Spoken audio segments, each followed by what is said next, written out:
Então chegou Jesus com eles a um lugar chamado Getsêmani e disse a seus discípulos: sentai-vos aqui enquanto eu vou ali orar.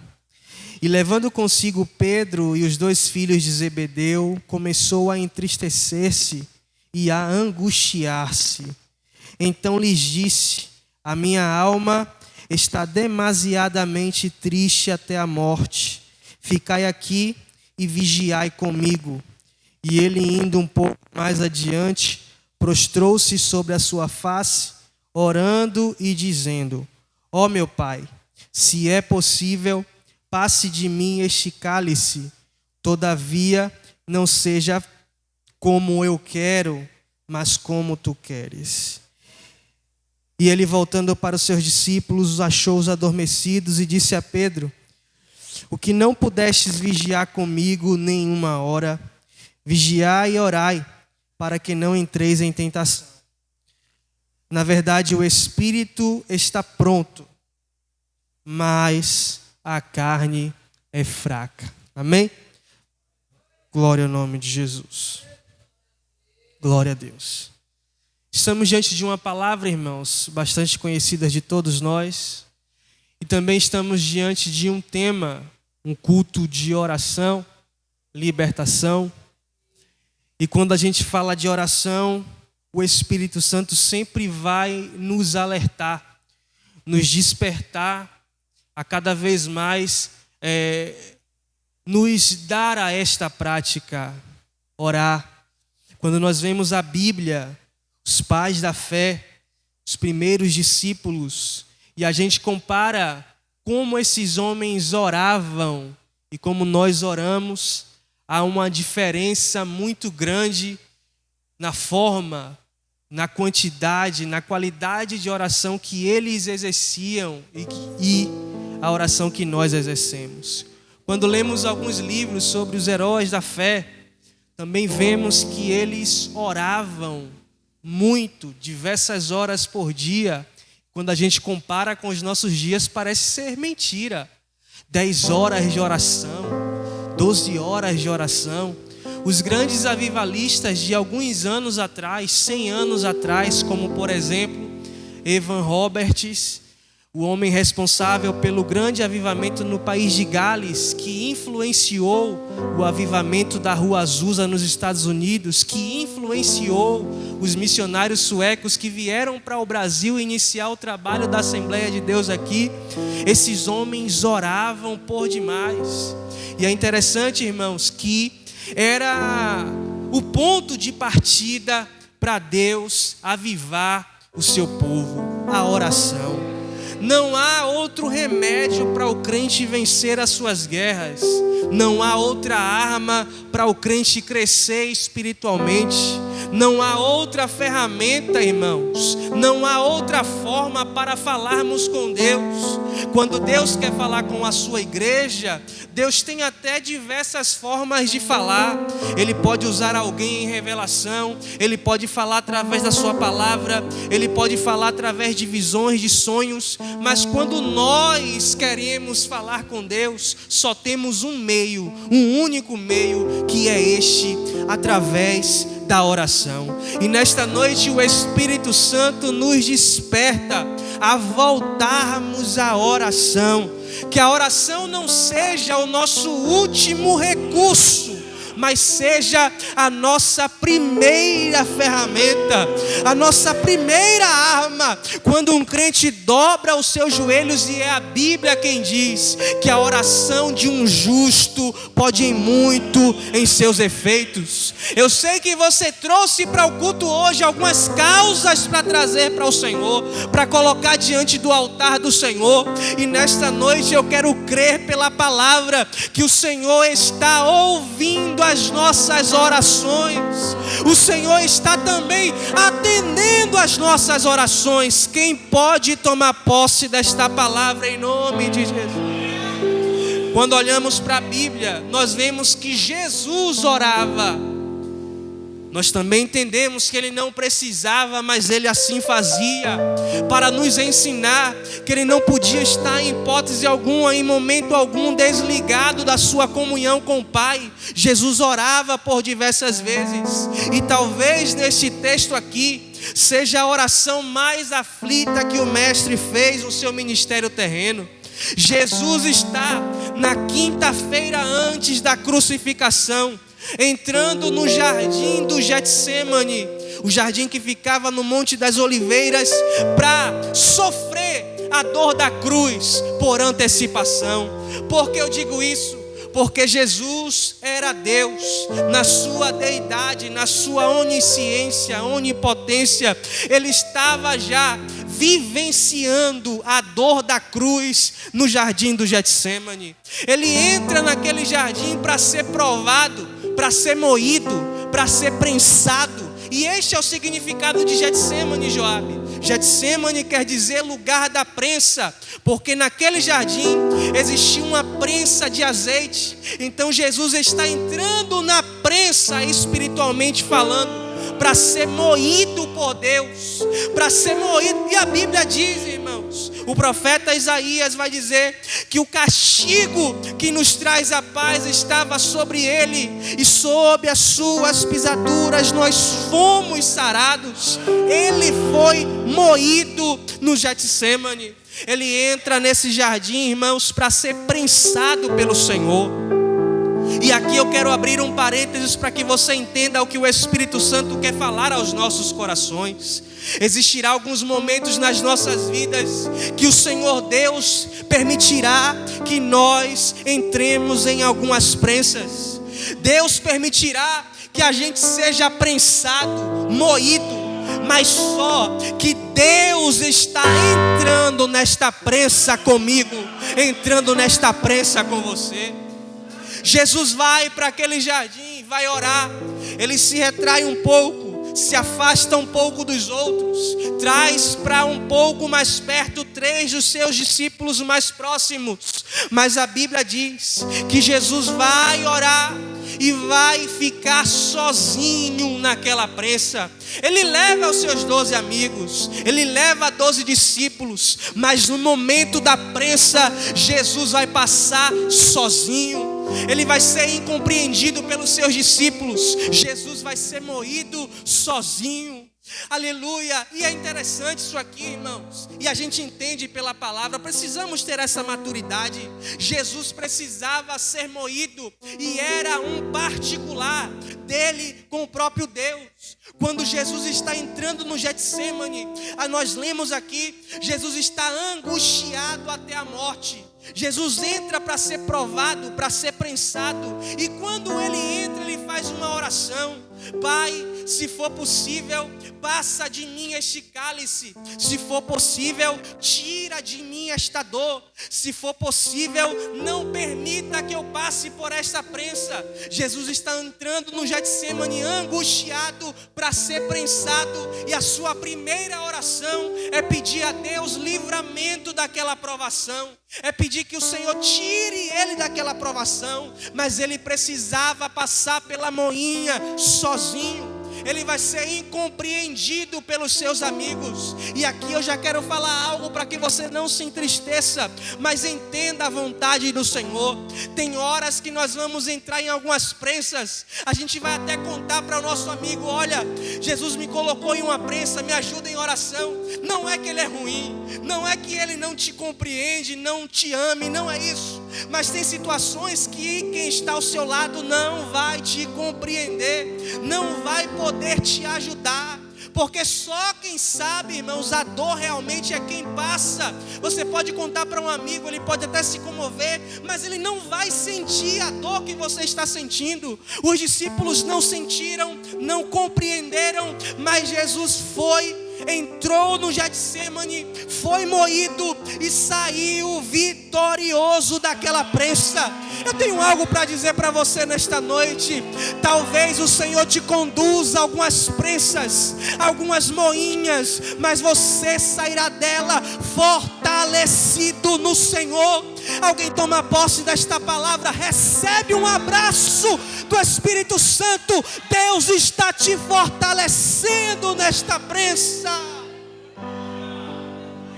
Amandore a séria camante, o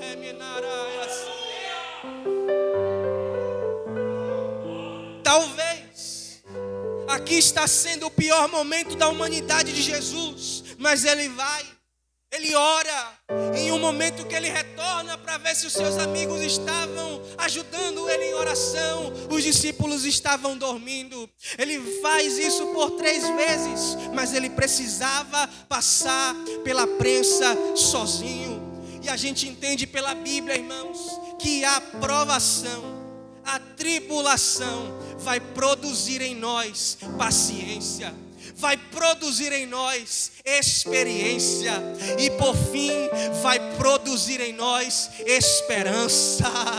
Quem olha e vê o crente na prova diz assim: ele vai sair frustrado, talvez vai até morrer, mas quando o crente sai da prova, irmãos, ele sai cheio de esperança no Senhor.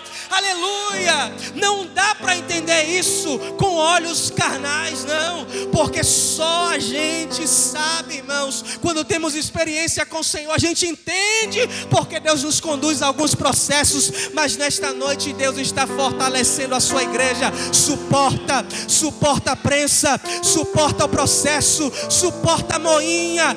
Vai doer por um momento, para não doer nunca mais. Deus está te fortalecendo nesta.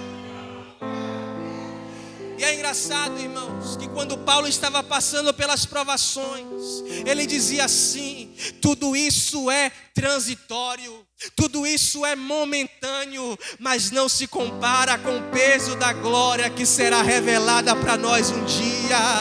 Se a gente olha para a prova, irmãos, a gente se abate, mas se a gente olhar como Paulo olhava, isso é momentâneo, essa provação é momentânea, a porta está fechada, mas é momentâneo, não é eterno, a prova não é eterna, o vale não é eterno, a tempestade não é eterna, é momentânea, mas Deus vai nos honrar, Ele vai, aleluia, nos honrar. E Jesus, angustiado no Getsemane, experimenta a incompreensão dos seus amigos.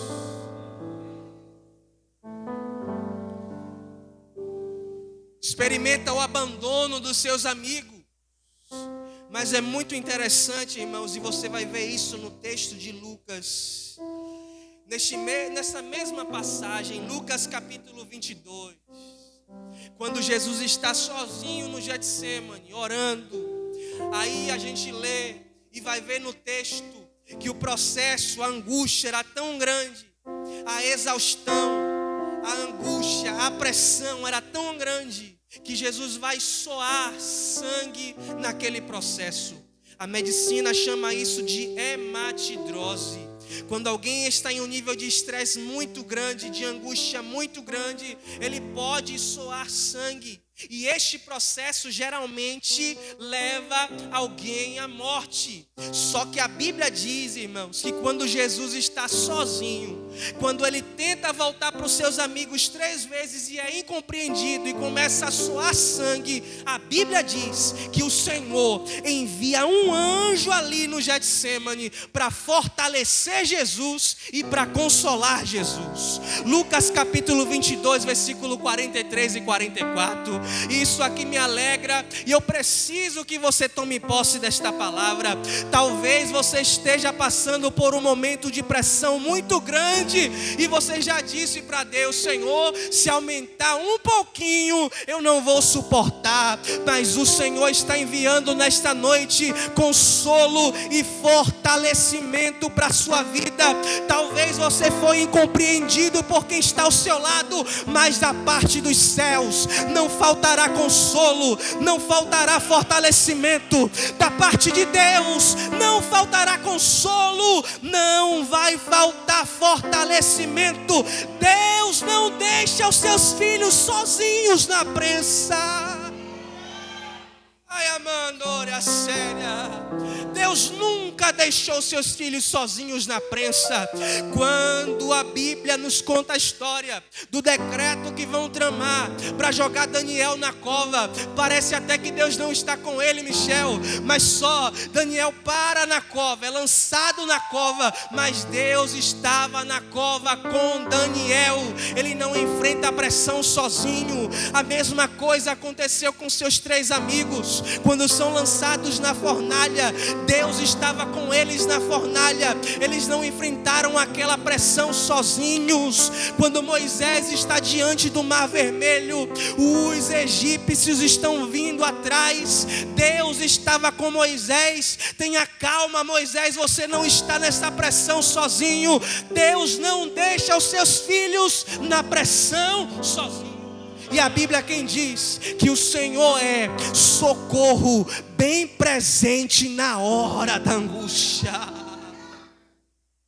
O Senhor é bem presente na hora da angústia. Se tem um momento que o Senhor faz, aleluia, a sua mão aparecer, é na hora da angústia dos seus filhos. Aleluia. Oh Deus, eu louvo ao Senhor por isso, pois as suas misericórdias são as causas de nós não sermos consumidos. Ele não deixa os seus filhos sozinhos no momento da pressão.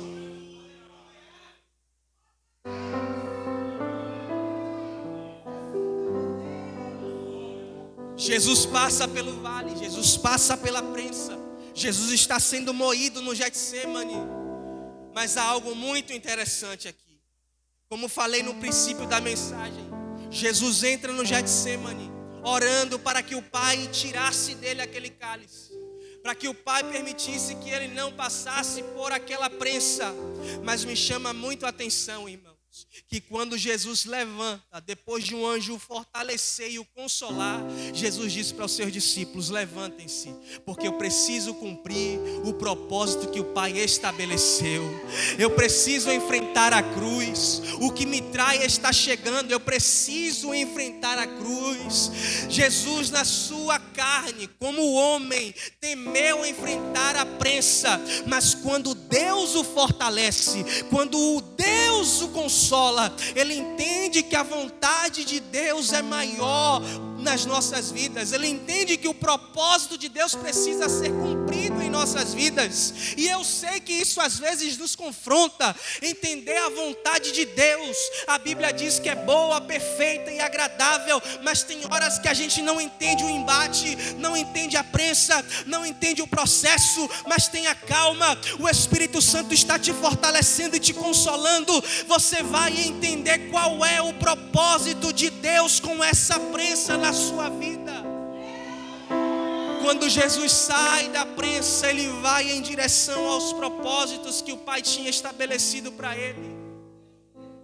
E a gente entende pela Bíblia, irmãos, que tudo que é prensado lhe é agregado valores. E isso aqui é muito lindo, irmãos, para concluir essa mensagem. Quando nós falamos neste contexto aqui de prensa de azeite, a gente sabe que as azeitonas passam por diversas moinhas para serem extraídos dela, aleluia, o suco, o azeite, aleluia, passa pela prensa para ser agregado valor. Quando a gente vê as uvas, é necessário as uvas serem pisadas para lhes serem agregados valores. Aí eu pergunto para os irmãos: o que é mais valioso, o que é mais caro, as uvas ou o suco da uva? O que é mais valioso, as azeitonas, meu pastor, ou o azeite da oliva? É lógico, irmãos, que o resultado da prensa, o suco da uva, o azeite das azeitonas é bem mais caro, é bem mais valioso. Alguém passa na estrada estrada e compra um saco de laranja por R$7, mas vá comprar 500 ml de suco de laranja na padaria, se não é bem mais caro do que um saco, porque quando passa pelo processo da moinha, quando passa pela prensa, lhe é agregado valores. Aí Deus está falando para a igreja aqui nesta noite: você está entrando no Getsemane, você está entrando na prensa. Alguém está dizendo assim: vai morrer, não vai passar de alguns dias, mas o Senhor está permitindo você entrar neste vale para ser agregado valores espirituais para a sua vida. É aí que você cresce, é aí que você amadurece, é aí que você conhece o Senhor. Como disse Jó: eu conhecia-o apenas de ouvir falar, mas agora os meus olhos viram o Senhor. A prensa nos agrega valores. Aleluia. Não dá para entender quando a gente está sendo moído. Aleluia. Mas o nome do Senhor será glorificado quando nós sairmos desta prensa. Aleluia. E há uma ilustração que eu gosto muito, irmãos. E aqui falo para os crentes que entraram aqui nesta noite passando por momentos de pressão. Quando a gente vê um esporte no boxe, é interessante, Michel, que no boxe o lutador, ele não tem o direito, ele não tem a autonomia de desistir da luta, de jogar a toalha, porque a questão técnica é bem forte. O instrutor, o professor, conhece os limites do seu atleta. Só quem joga a toalha, Joabe, é o treinador. Só quem desiste da luta é o treinador. Por mais que o oponente, por mais que o lutador esteja apanhando, ele não tem autonomia de desistir da luta. Ele olha para o professor, ele olha para o treinador, meu pastorzão, e o treinador está dizendo: continua, você tem força. Aquela estratégia que nós treinamos, aleluia. O treinador está dizendo: não joga a toalha, continua. Você não vai perder essa luta. A gente já passou por provas maiores do que essa. Alguém pode levantar as mãos para o céu para receber essa palavra? Deus não joga a toalha. Ele sabe que você vai suportar esta prensa. Recebe fortalecimento dos céus nesta noite. Aleluia. Lamandora séria. Oh Espírito Santo, esse crente que entrou aqui nesta noite, frustrado, Senhor, até quem sabe o desespero rondando a mente, o coração, mas o Senhor está dizendo para eles: não jogue a toalha, continua de pé, continua lutando, vence essa prensa, você vai passar. Aleluia.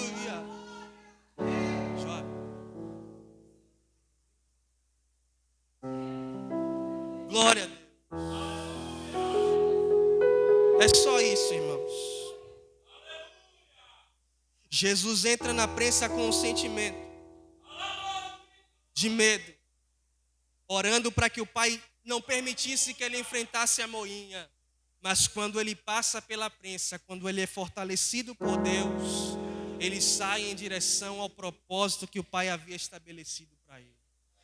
Nesta noite a palavra do Espírito Santo para nós é essa: você não vai parar no momento desta pressão.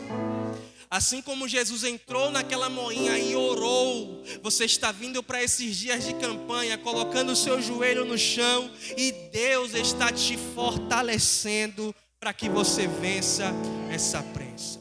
Eu tenho um Deus que não vai deixar essa luta, desespero me tomar. Olha aí. Por mais pressão que seja, o controle ainda está na palma de suas mãos. eu tenho um Deus. Eu tenho um Deus que não vai deixar essa luta me matar, o desespero me tomar. por mais pressão que seja. situação, o controle ainda está.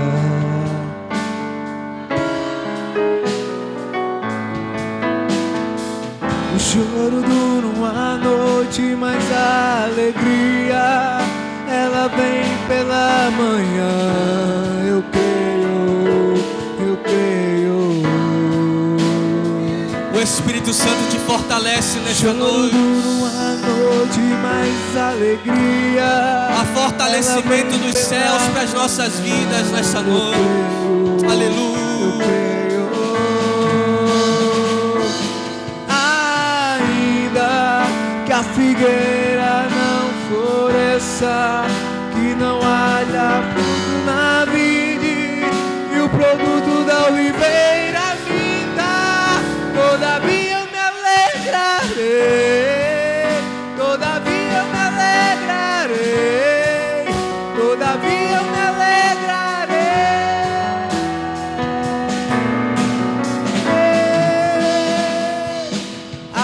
Ainda que a figueira não floresça, que não haja fruto na vide, o produto da oliveira minta,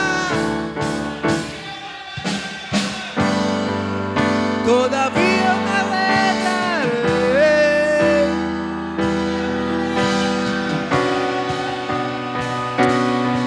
Oh, Espírito Santo, toma os teus filhos